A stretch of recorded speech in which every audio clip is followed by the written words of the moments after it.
देखिए ऐसा है जिस तरीके से हमारे प्रत्येक दिन के आधिपत्य होते हैं, यानी जैसे मान लीजिए सोमवार का दिन है तो भोलेनाथ का है, मंगलवार का दिन है तो बाबा बजरंगबली का दिन मानते हैं, बुधवार है, बृहस्पति, सबके अलग अलग हैं। उसी तरीके से देखिए हमारे जो तिथियां होती हैं, सनातन धर्म में हमारी जो तिथियां होती हैं, परवा है, द्विज है, तीज है, चौथ है, ये होते हैं ना, इनके भी आधिपत्य होते हैं। तो ध्यान दीजिए, देखिए भैया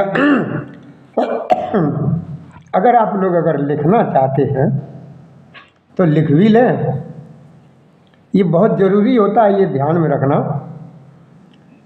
कि तिथियों के भी आधिपत्य होते हैं। अब जैसे सबसे पहले आती है तिथि परवा, जिसे प्रतिपदा कहते हैं। इसके आधिपत्य हैं अग्निदेव जी। कौन है? अग्निदेव जी। और अब आती है परवा के बाद द्विज। तो द्विज के स्वामी हैं ब्रह्मा जी, और तीज के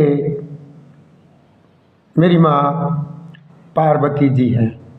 तीज जो है, जैसे कहते नहीं आज कौन सी तिथि है, तो तीज है, तीज की पार्वती जी हैं।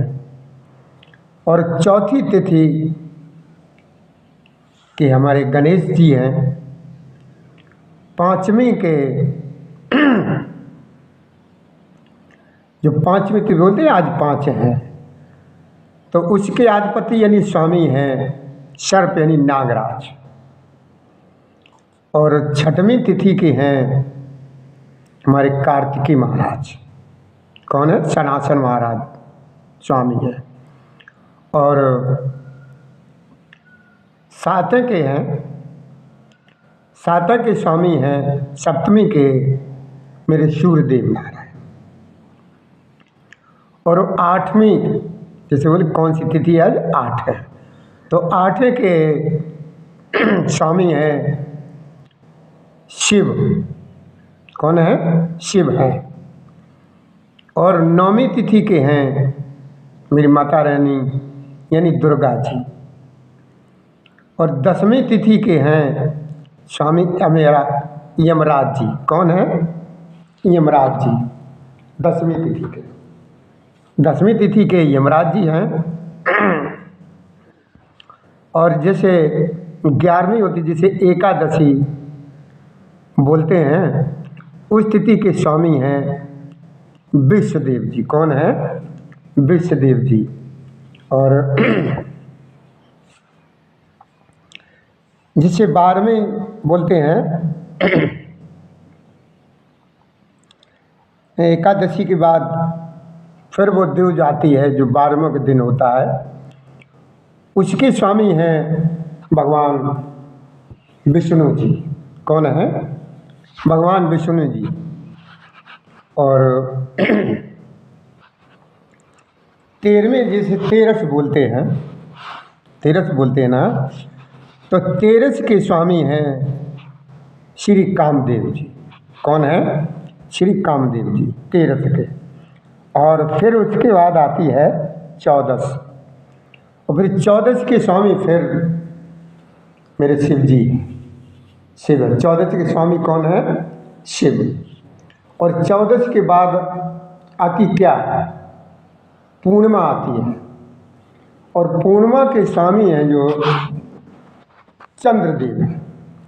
पूर्णिमा के स्वामी चंद्रदेव हैं। और एक तिथि और आती है जिसे बोलते हैं हम लोग अमावस्या। जिसे आधा महीना जब हो जाता है ना, तो इसको क्या बोलते हैं? अमावस्या। तो अमावस्या के स्वामी हैं पितर यानी पितृदेव। तो ये सब जितने भी तिथियां हैं सबके अलग अलग आधिपत्य होते हैं, यानी स्वामी होते हैं। तो अगर लिखना चाहते हो तो हम एक बार फिर बतलाई देते हैं, लिख लो। और ध्यान में रखना चाहो तो ध्यान में रख लो, ये बहुत अच्छी बात है, ध्यान बना रहे। कोई याद करने के लिए लिख भी लो, ध्यान से लिखो। प्रतिपदा के स्वामी कौन है? अग्निदेव। और द्विज के हैं ब्रह्मा जी। और तीज के हैं, कौन है तीज की? कौन है? पार्वती जी। चौथ की गणेश जी। और पंचमी के हैं सर्प नाग यानी नागराज। और छठवीं के हैं कार्तिकेय महाराज। सप्तमी के हैं सूर्यदेव। और आठवीं के हैं, आठवें के हैं शिव। और नौवीं के हैं मेरी माता रानी दुर्गा जी। दसवीं के यमराज जी। और एकादशी के विश्वदेव जी। और जिसे एकादशी के बाद क्या बोलते हैं, उसे दौज बोलते हैं, यानी इसके हैं विष्णु जी। तेरस के हैं कामदेव जी। और 14 के हैं शिव।